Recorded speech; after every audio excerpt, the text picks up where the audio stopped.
As far back as I can remember, I always wanted to be a filmmaker. It actually looks like webs are coming out of my hands. Acting! I would have killed as Spider Man. Anyway, as soon as I finished film school, I escaped North Carolina for New York, and I never looked back. Met a girl, got married, had 3 kids, and the logical next step Hollywood. My name is Jeff Marvin, and you'll never believe what happened next. Wait a minute. Let's back it up a second. Let me set the scene. My paternal great-grandfather immigrated from Kovno in Lithuania to Ellis Island in New York in 1910, and like many immigrants who came to New York at that time, quickly assimilated. My grandfather, his son, became a true American, falling in love with its ultimate pastime, baseball. He would watch Lou Gehrig and Babe Ruth play with his tiny New York apartment in the shadow of Yankee Stadium. My grandfather would tell me heroic and harrowing tales about the early days of the Yankees. Even though he never said so, I'm very confident that he was there in 1921 at the age of 8, when he witnessed the beginning of a transformation that took the Yankees from lovable losers to what they would become as 27 World Series champions in those glorious pinstripes.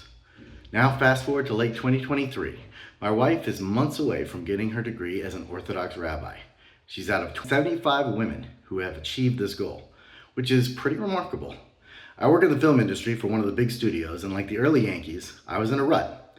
My wife began to discover that she was getting a lot of attention in prominent Jewish circles, given her previous doctorate. Yes, she's a genius, and now her budding rabbinate degree. Where is this attention coming from? LA? New York? Nope. Israel. She said to me, "What if we move there?" I looked at her blankly and said, "You want to move where?" "Israel," she says. Now, it's not something completely out of nowhere. My wife's family helped build the state after fleeing from the Nazis, which is where she was born and moved to the States as a young child.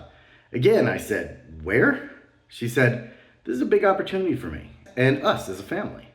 In a way, this could be our turning point, just like the 1921 Yankees." She's now using my love of Yankee lore against me. I said to her, "You and the kids speak the language, and you can read it. What the heck am I going to do?" I can say one phrase, and it's, "I don't speak Hebrew." She looked at me and said, "This isn't just an opportunity for me, it's one for you too.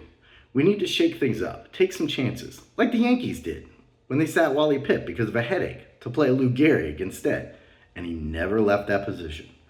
"Wally Pipp sat himself down," I said, but that wasn't the point. Israel had just gone through the attacks of October 7th that rocked the country and the world, and we decided to take a chance, like Wally Pipp, taking the bench for Gehrig to shine, and give my wife a chance to return to the place of her birth to teach and grow in Judaism, and for us as a family to find the community we've been looking for. As for me, my path isn't as clearly marked. Was this crazy? I'd have to quit my job. I'm not a young guy anymore, but I believe in my wife. I believe in her passion for Torah, so I said, let's do it. Let's move to Israel. I had no idea what I just got myself into.